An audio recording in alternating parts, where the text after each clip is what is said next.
આજના વિડીયોમાં એવા ઉપયોગી આઈડિયા શેર કરીશ કે તેનાથી તમારો સમય અને મહેનત પણ બચશે અને તમારા કામ પણ એકદમ સરળ થઈ જશે। તો ચાલો વિડીયોને સ્ટાર્ટ કરીએ। તો જો હવે શિયાળો આવે ને એટલે આ રીતે આદો બહુ આવે, સસ્તું પણ થઈ જાય અને ઘણું બધું આવે। તો આપણે એકસાથે ઘણું બધું લઈ આવીએ અને આપણે વપરાશ વધારે કરતા હોય તો આપણે શું કરાય, આપણને શિયાળો છે એટલે આપણે રોજ સરસ આદુવાળી ચા પીવાની મજા આવે।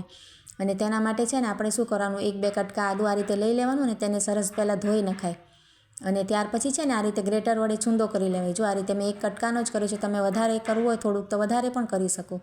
આ રીતે છૂંદો થઈ જાય એટલે આપણે ગેસ ઉપર છે ને આ રીતે તવો કે પછી આ રીતે મેં પેન રાખ્યો છે, તમે તવો પણ રાખી શકો રોટલીનો।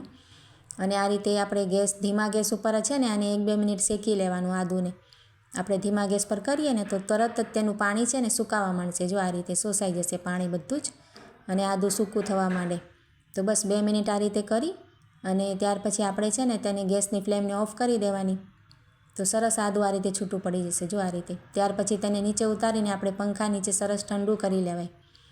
આપણે 1-2 મિનિટ જ રાખશું ને પંખા નીચે, જુઓ તો આ રીતે આપણે તડકામાં કેમ સુકાવે એ રીતે આપણું આદું તૈયાર થઈ જશે। તો આપણે રોજ ચામાં છે ને આદું લઈને બેસવાની જરૂર પણ ન પડે। આપણે ક્યારેક ઉતાવળમાં ચા બનાવતા હોઈએ તો રોજ આ રીતે છોલવાનું અને ધોવાનું અને આ રીતે ઘસવાનું આપણે ઝંઝટ નહીં રહેશે। જુઓ ત્યાર પછી આપણે આ રીતે રેડી થઈ જાય એટલે આપણે ચા પત્તીના જે ડબ્બો હોય છે ને તેમાં આપણે એડ કરી દેવાની ચા પત્તી સાથે। તો રોજ આ રીતે આપણે આદુની ચા પી શકાય। જો ફ્રેશ આદું જેવું જ તેનું ટેસ્ટ આવે, કોઈ ફરક ના પડે। તમે એકવાર ટ્રાય કરીને જોજો। જો આ રીતે તૈયાર કરી શકાય આપણે। તો ખૂબ જ સરસ ટિપ્સ છે, જરૂરથી તમે ટ્રાય કરજો અને સારી લાગે તો લાઇક કરજો। ત્યાર પછી આપણે જો જ્યારે પણ વઘાર કરતા હોય ને દાળ, શાક કે કઢી કે કોઈ પણ વસ્તુનો વઘાર કરીએ ને તો તેલના છાંટા છે ને આજુબાજુ બધામાં ઉડે। આપણે ગેસ પણ ચીકણું થઈ જાય અને આજુબાજુની ટાઇલ્સ પર ચીકણી થાય, ક્યારેક તો આપણે હાથ ઉપર પણ ઉડી જાય। તો તેના માટે આપણે શું કરવાનું, આ રીતે આપણે તેલ ગરમ કરવા મૂકીએ ને ત્યાર પછી તમારે જે પણ ડુંગળી વગેરે, તમારે ટમેટાં કે દાળ નાખવું હોય નાખી શકાય। જો અહીંયા મેં જીરું નાખ્યું છે અને ત્યાર પછી આપણે છે ને જરાક 1-2 ચપટી જેટલું છે ને મીઠું નાખી દેવાનું। જો આ રીતે જરાક અમથું લેવાનું મીઠું, વધારે નહીં લેવાનું। અને આ રીતે તમે તેલમાં મીઠું નાખી દેશો ને ગરમ તેલમાં, ત્યાર પછી તમે ગમે એવો પણ વઘાર કરશો ને, જો અહીંયા મેં રાઈ એડ કરી છે કે મીઠા લીમડાના પાન આપણે નાખીએ, કોઈ પણ વસ્તુ નાખશું ને તો તેના છાંટા જરાય નહીં ઉડે અને તમારે કંઈ પણ ચીકણું નહીં થાય। તમે ટ્રાય કરીને એકવાર જોજો, ત્યાર પછી જોજો તમે સરસ તમારે થઈ જશે। જો આ રીતે તો ખૂબ જ સરસ આઈડિયા છે। સારી લાગે તો લાઇક કરજો અને કમેન્ટ દ્વારા પણ જરૂરથી જણાવજો। ત્યાર પછી જો આ રીતે આપણે અડદના પાપડ બજારમાંથી લઈ આવીએ છીએ ને તો આપણે ખોલીએ ને પેકેટ તો 3-4 દિવસમાં જ સુકાવા માંડે છે। હવે શિયાળામાં તો ખૂબ જ જલ્દીથી સુકાઈ જાય અને કટકા થઈ જાય। આપણે શેકતા હોઈએ ને તો શેકાય જ નહીં, આ રીતે કટકા થઈ જાય, આખું ના રહે પાપડ। તેને હવા લાગી જાય ને જરાક જ તો ખૂબ જ આ રીતે કટકા થઈ જતા હોય।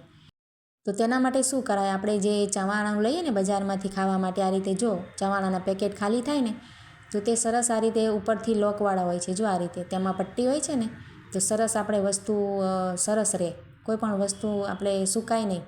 તો આ રીતના પેકેટ આપણે છે ને ખાલી થઈ જાય એટલે રખાય, ખૂબ જ કામ આવે છે કોઈ પણ વસ્તુ રાખવા માટે। તેમાં આપણે શાકભાજી કે કોથમીર વગેરે પણ રાખી શકાય। તો અહીં આપણે પાપડ માટે જો આ રીતે યુઝ કરી શકાય। આ પેકેટ આપણે પાપડનું તેમાં નાખી દેવાનું અને આ રીતે પેક કરી દેવાનું। ત્યાર પછી તમારે કોઈ પણ મોટા ડબ્બામાં પણ તમે આ રીતે પેકેટને રાખી શકો। જો આ રીતે સ્પેશિયલ ડબ્બો આપણે ના લેવો પડે તેના માટે।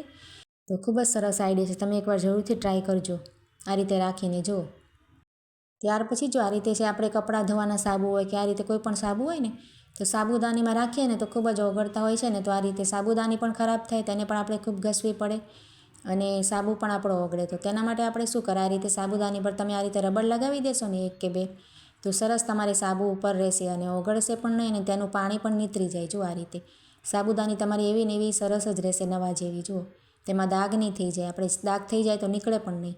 તો તમે આ રીતે ડબ્બામાં કોઈ વાસણનો સાબુ રાખતા હો તેમાં પણ આ ટ્રાય કરી શકાય। જુઓ આ રીતે વાસણ કે કપડાનો સાબુ આ રીતે પણ રાખી શકાય અને આ રીતે વાસણનો કૂચો હોય જે માંજવાનો તેને પણ આ રીતે નીચે રાખી શકાય।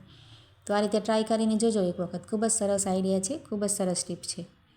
ત્યાર પછી જો આ રીતે આપણે છે ને દવાની જે બોટલ હોય ને, મોટા વડીલની હોય કે નાના બાળકોની કોઈ પણની, તો તેમાં છે ને આપણે એક્સપાયરી ડેટ વગેરે જોવી હોય કે એની તારીખ છે કે નહીં તો આપણે ખૂબ જ ઝીણા અક્ષરથી લખેલું હોય, આપણને દેખાય જ નહીં। તો તેના માટે આપણે શું કરાય, જો આ રીતે મોબાઈલમાં આપણે કેમેરો હોય છે ને તેને આપણે ઓન કરી લેવાય અને ત્યાર પછી તમારે ઝૂમ કરીને તમે જોશો ને તો જુઓ કેટલા મોટા અક્ષરે આપણે તારીખ પણ જોઈ શકાય। આ રીતે મેડિકલમાં આપણે દવા લેવા જઈએ ત્યારે પણ આ રીતે મોબાઈલ તો સાથે હોય જ છે, તો તમે બધું ચેક કરી શકો। જો આ રીતે દવાનું નામ પણ તમારે સરસ દેખાઈ જાય અને બધું જ।